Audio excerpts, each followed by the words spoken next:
Welcome back. You're still watching Politics Tonight, digging beyond the headlines. And now to our interview with the guest of the day. I am joined by an economist and founder, CEO of the Center for the Promotion of Private Enterprise, MUDA, Yusuf, for discussion on new electricity tariff and matters arising. Thank you very much for joining us this evening, Dr. Yusuf.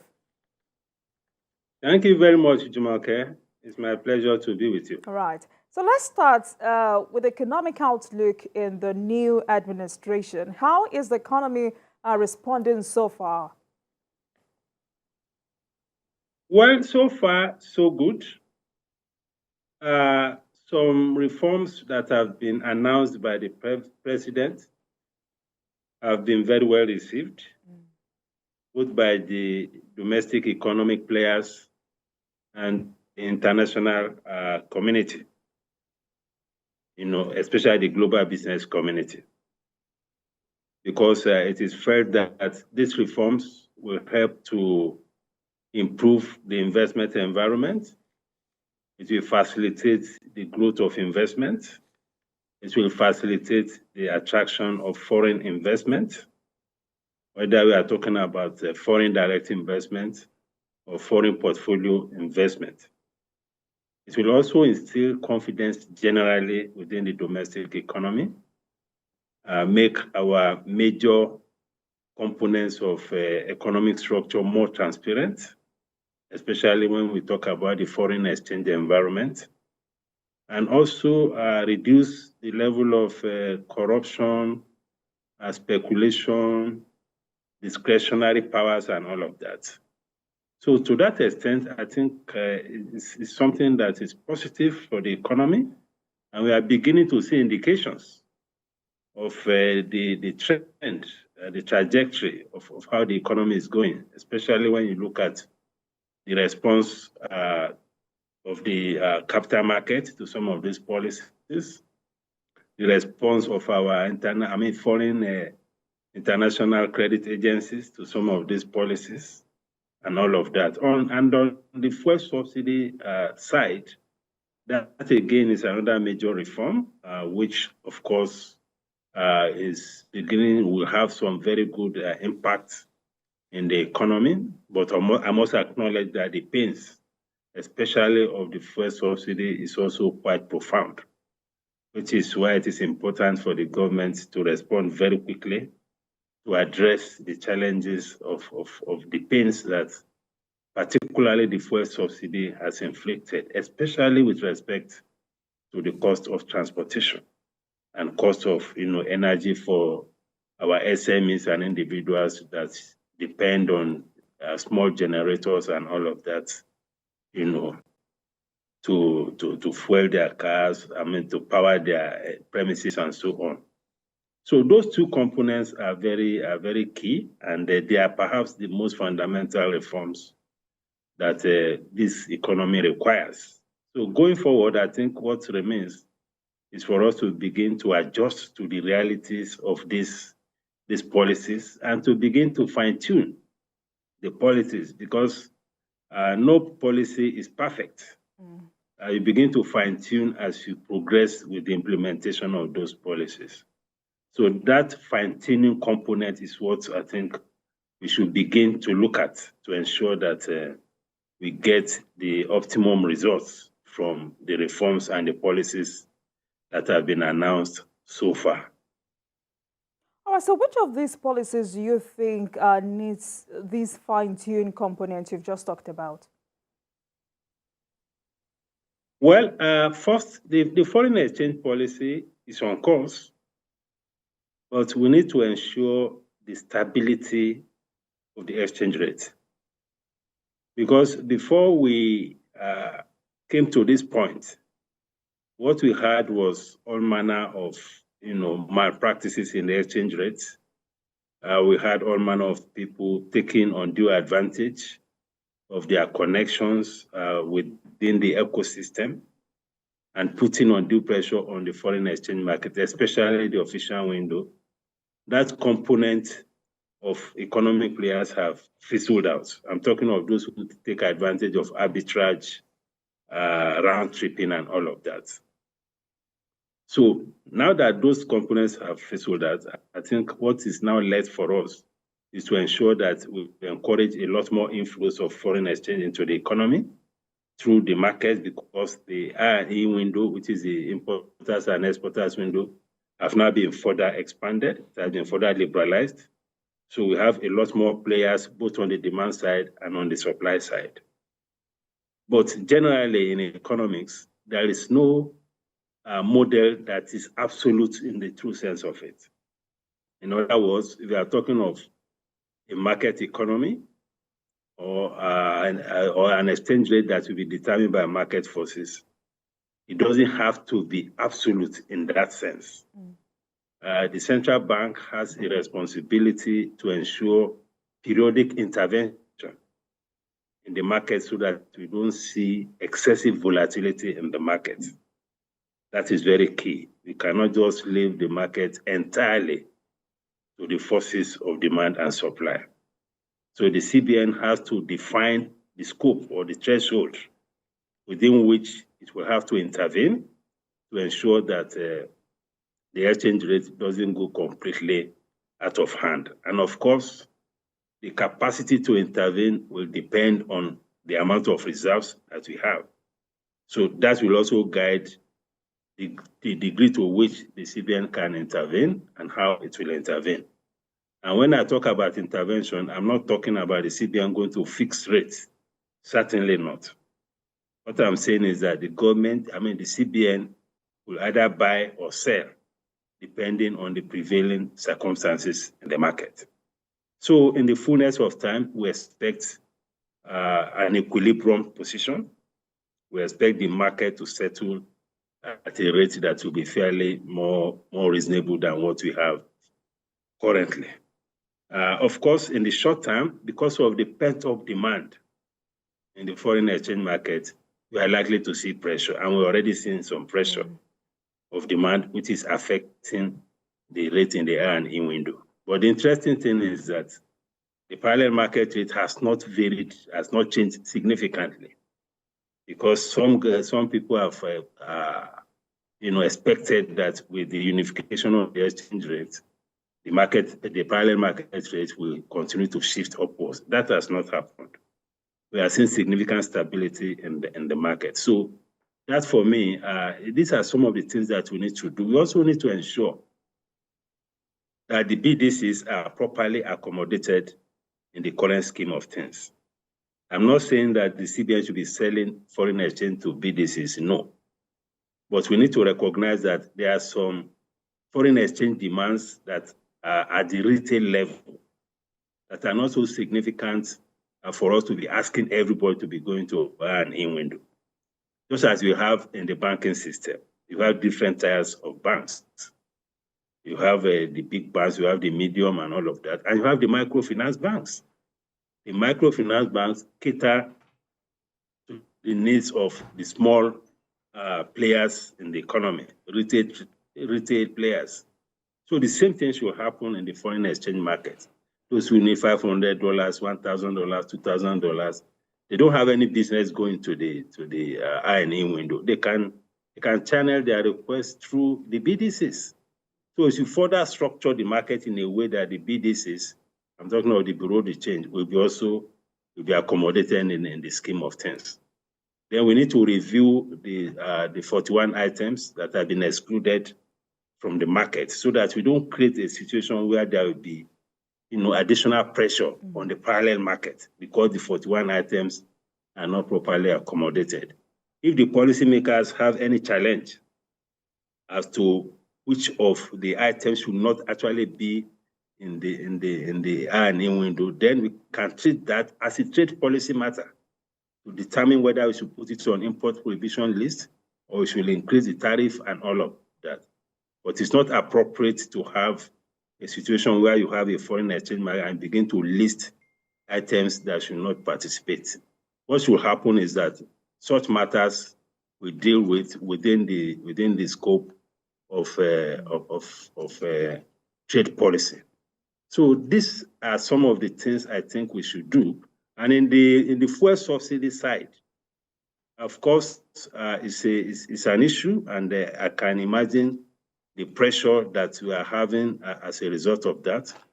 But we need to move very quickly to ensure that we stabilize the market by introducing a lot more competition and all of that in the market. So the process is on to license a lot more people to be able to import fuel, at least in the short run, so that we will introduce some competition into the market. So far, so good. It's work in progress. We continue to fine-tune these things.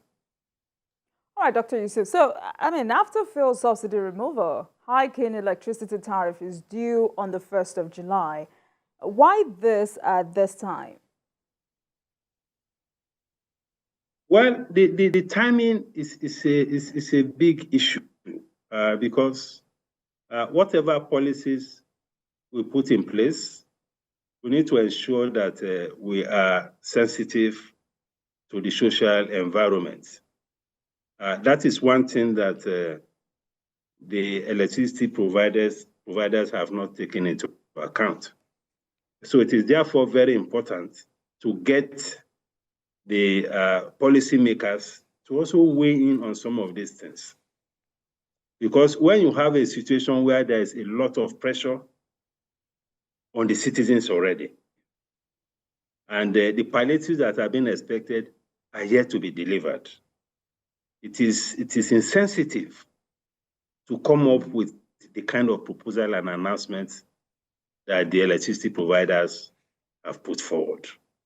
So those in charge of strategy in this administration need to also be up and doing to ensure that we don't have a situation where some of these issues will just be, it's like throwing spanners in the works, because the citizens are struggling with coping with the regime of the fuel subsidy, the prices, the transportation costs, and all of that.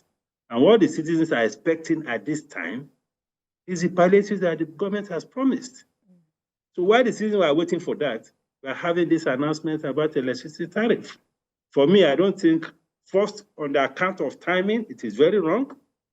And the kind of figures in terms of the rates that they are proposing will increase. They are talking about 30% to 40% increase.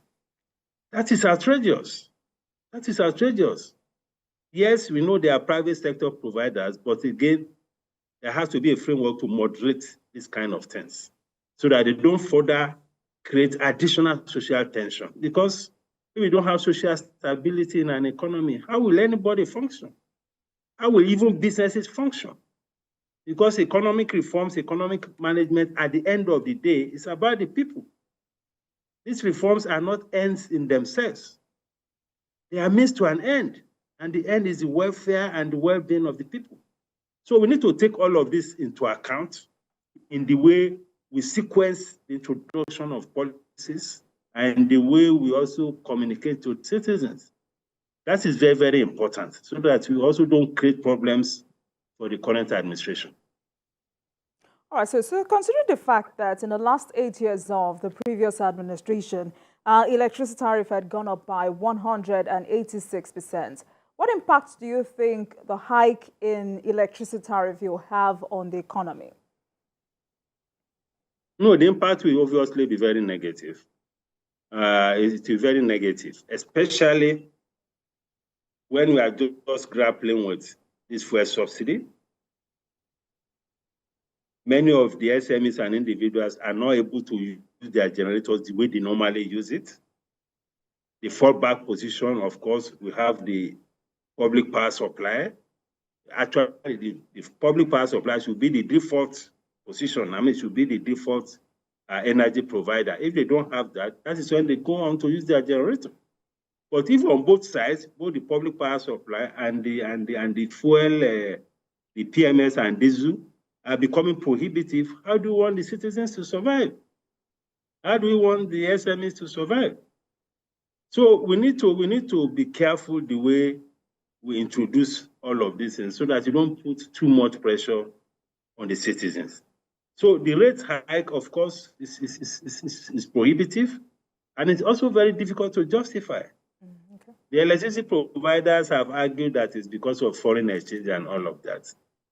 But can they claim in all honesty that before the flotation of the Naira, they were getting foreign exchange at 461? How much of their foreign exchange were they getting from the earning window?